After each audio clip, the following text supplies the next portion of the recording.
By day 26, the body enters a state of grinding attrition. Every movement extracts a heavy toll from a skeletal structure operating at its limit. Standard fitness logic suggests the primary obstacle in extreme challenges is the psychological temptation to quit. However, pushing past known physical boundaries creates a dangerous vacuum of systemic control, a physiological blind spot that invites catastrophic failure.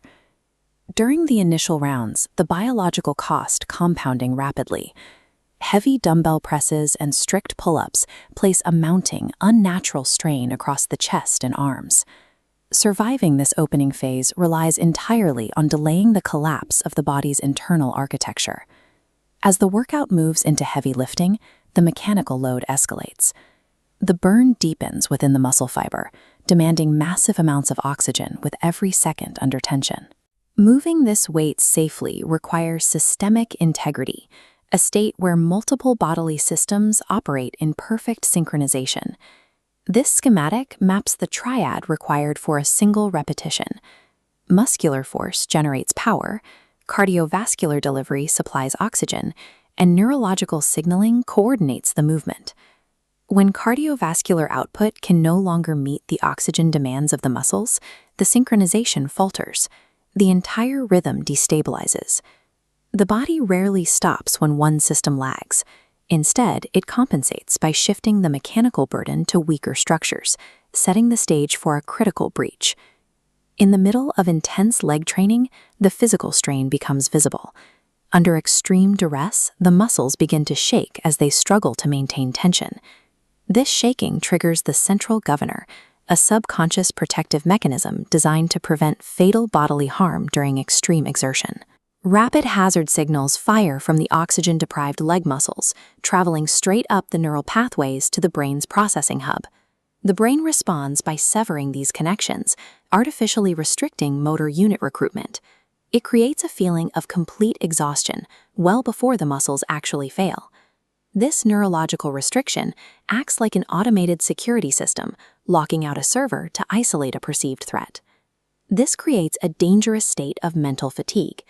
The brain's protective fog erodes conscious focus, while the skeletal structure is still supporting a massive physical load.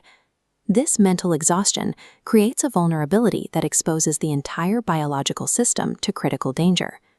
To keep the weight moving, the conscious mind is forced to bypass its own safety protocols, sacrificing deliberate control just to finish the set. The immediate result of this mental lapse is a visible breakdown of physical form. A microscopic drop in focus instantly translates to a severe biomechanical shift in posture. A perfectly aligned spine safely distributes the weight, but a bowed spinal curve leaves the structure highly vulnerable under the barbell's load. When the core musculature disengages due to fatigue, compounding shearing forces are transferred directly into the spinal discs.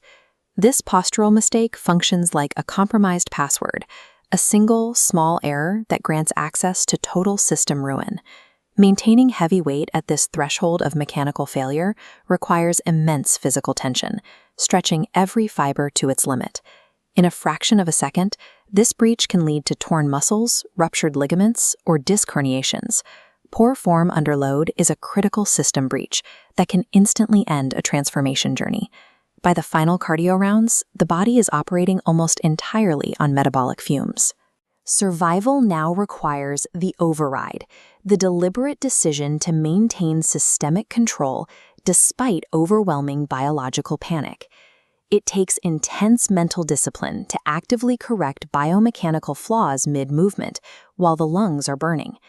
A continuous, conscious pulse travels down the spine, locking shifting skeletal segments into rigid, stable positions from the top down.